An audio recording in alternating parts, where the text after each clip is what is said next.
பொறிவாயில் ஐந்தவித்தான் பொய்தீர் ஒழுக்க நெறி நின்றார் நீடு வாழ்வார். மெய் வாய் கண் மூக்கு செவி ஆகிய ஐம்பொறிகளின் வழியாக உண்டாகும் ஆசைகளை அகற்றி கடவுளின் பொய்யற்ற ஒழுக்க நெறியில் நின்றவர் நீண்ட காலம் வாழ்வார். மான் சப்தம் என்னும் குணத்தாலும் யானை தொடு உணர்ச்சி என்னும் குணத்தாலும் விட்டில் பூச்சி கண்ணினால் பார்ப்பதாலும் மீன் வாயினால் ருசிப்பதாலும் வண்டு முகர்தல் என்னும் குணத்தாலும் கட்டுப்பட்டவைகளாக ஒன்றிலேயே கவரப்பட்டு மரணத்தை அடைகிறது. மனிதனோ ஐந்தினாலும் கவரப்பட்டவனாக இருப்பதால் என்ன சொல்வது? மனிதனை 5 இந்திரியங்களும் அதனதன் விஷயத்தில் இழுக்கிறது.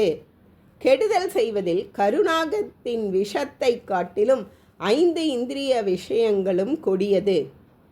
விஷம் உண்பவனைத்தான் கொள்கிறது. விஷயங்கள் அதனுடன் தொடர்பு கொள்பவனையே கொன்று விடுகிறது என்று விவேக சூடாமணி கூறுகிறது.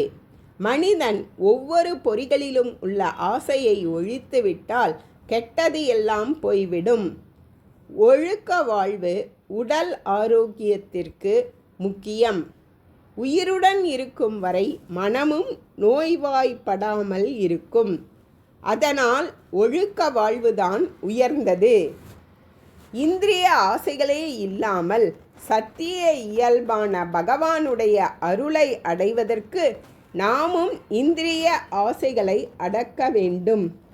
எவ்வளவுக்கு எவ்வளவு அந்த நல்ல நெறியை பின்பற்றுகிறோமோ அவ்வளவுக்கு அவ்வளவு நல்வாழ்வு கிடைக்கும் என்பது கருத்து. பொறிவாயில் ஐந்தவித்தான் பொய்தீர் ஒழுக்க நெறி நின்றார் நீடு வாழ்வார். வாழ்க வள்ளுவம், வாழ்க வையகம்.